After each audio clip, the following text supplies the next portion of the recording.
Hello everybody, this is Carmen from Easy Language and welcome back to my channel. In today's Basic Cantonese grammar lesson, I will be teaching you all about hai in Cantonese.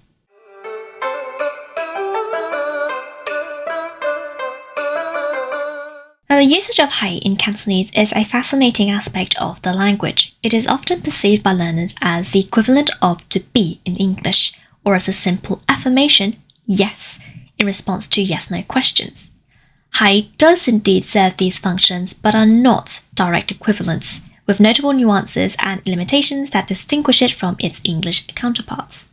In its core, hai is a linking verb, analogous to be in English, to connect a subject with a noun or pronoun that serves as the complement. For example, I am a doctor. This role is pivotal in sentence construction, allowing for the identification or description of the subject. However, this usage is more restricted than the English to be. Specifically, hai cannot directly link a subject with a predicative adjective. For example, in English you can say the sky is blue, but in Cantonese, if you are to translate this, you cannot use hai. This would not be appropriate if intending to link sky with the adjective blue. Instead, other grammatical structures are employed to express such descriptions, which I will explain to you later. When answering yes-no questions, hai can be used to affirm the question's premise to mean yes. This makes it an essential tool for clear and effective communication, particularly in formal contexts or when clarity is important. However, it is crucial to understand that this affirmation strictly agrees with the statement's content, rather than serving as a universal yes to any inquiry. This distinction highlights the importance of context and the specific content of the question being addressed. Now, using hai in a sentence is pretty straightforward. You have your subject, hai, and then your noun or pronoun, otherwise known as your object. For example, 我係醫生. I am a doctor. 你係我媽媽. You are my mother. 佢係一隻兔仔. It is a bunny.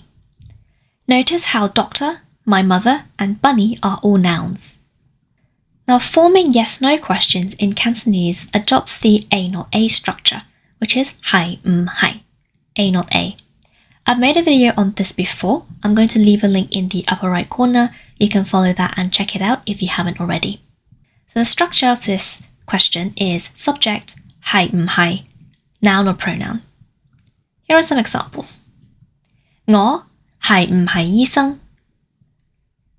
Am I a doctor? 你係唔係我媽媽? Are you my mother? 佢係唔係一隻兔仔? Is it a bunny? To answer these questions, you can say 係 meaning yes, or 唔係 meaning no. Hai and 唔係 can only mean yes and no given that the structure hai hai appears in the original question. Otherwise, you cannot use it like that.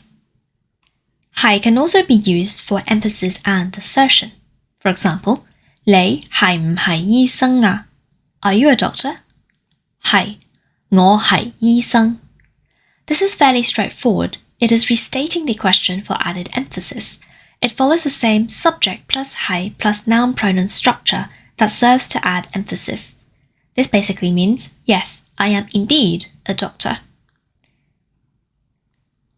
The next one here is 佢靚唔靚啊? Is he or she or it beautiful? 靚，佢靚係靚. Now the question here asks, is he, she, it beautiful or not? 靚唔靚? The response is beautiful, basically meaning yes. Notice how we do not use hai, instead we use靚, because hai does not appear in the original question. Then the repetition of靚serves to confirm the quality emphatically, and then the use of hai in this context emphasizes the speaker's agreement with the assessment that the person or object in question is indeed beautiful. By saying靚係靚, the speaker is not only agreeing with the initial question, but is also stressing the assertion. It's almost as if they're saying beautiful is the word for it, or truly beautiful. In essence, the answer reinforces the adjective by first stating it outright,靚, yes, then repeating it with emphasis, using hai as a form of agreement or confirmation. 靚係靚. This kind of construction is actually quite common in Cantonese and can be used with various adjectives to stress a certain quality. Next up, we have 我哋唔使返學. Now, 我哋唔使返學 is a pretty straightforward expression of the fact that going to school is not necessary. It's a direct statement without additional emphasis. Now watch this. 我哋係唔使返學. Now with the addition of 係, this adds emphasis to the statement. It's similar to adding indeed or really in English, intensifying the certainty of not needing to go to school. The speaker is reinforcing the fact, perhaps in response to disbelief or doubt, or simply to stress the point that they do not need to go to school. So, in a sense, it basically means we really, for real, don't need to go to school. So the difference is subtle but significant. Without hai, the sentence is a plain statement. With hai, it becomes a more forceful assertion, implying that there is no need to question the necessity of the action. This kind of emphasis is often used in spoken Cantonese to assert a point with confidence. Notice how in these three examples, hai does not mean am, are, or is. Instead, it means something more like indeed, really, for real, to show certainty and confidence.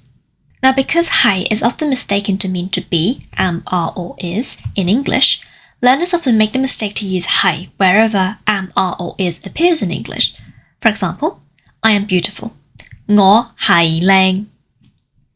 Now, because am here is used to link the subject with the predicative adjective beautiful, learners often mistakenly use hai when expressing the same thing in Cantonese. But remember, hai as a copular verb cannot be used in this way. If you use it like this, it functions to add extra emphasis. So, instead of I am beautiful, it means I am indeed beautiful.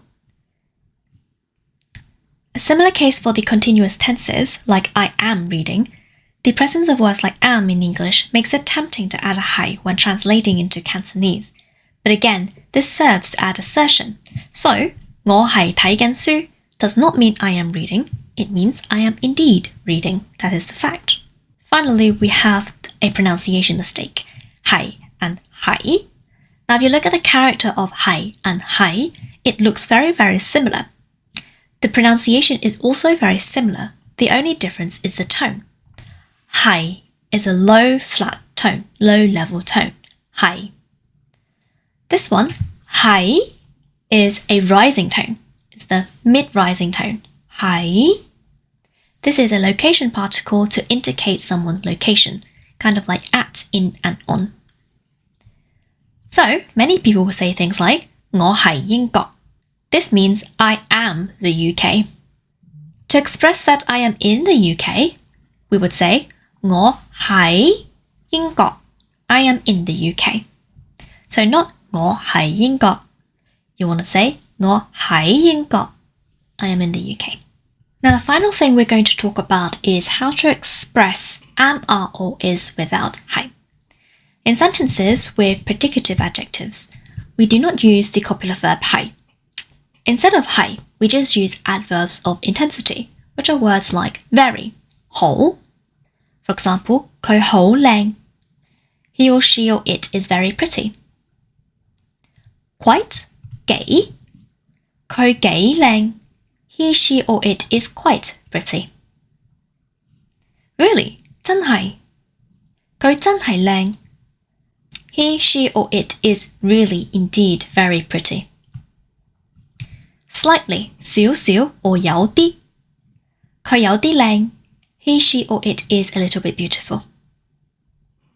Not, 佢唔靚. He, she, or it is not pretty. Now, with the continuous tenses, we use aspect particle 緊 to indicate actions that are happening right now. This is attached to the end of a verb which comes directly after the subject. Therefore, to be or hai is not needed at all in Cantonese continuous tenses. For example, 我睇緊書. I am reading. 你畫緊畫. You are drawing. And 佢食緊飯. He, she, or it is eating. Now, I've made a video about aspect particles before. I'll link it up here in the upper right corner, and you can check it out if you haven't already. Alright, so that is all I have for you in today's video. I hope you now have a better understanding of how to use hai in Cantonese, as it is a very important part of the language. It is also the part that many students make a mistake in, so hopefully this video has cleared up any misunderstandings or misconceptions you have of hai. If you liked this video, if you learned something new and you enjoyed it, please don't forget to like, to subscribe and leave a comment below, and I'll see you next month for another Cantonese video. Bye!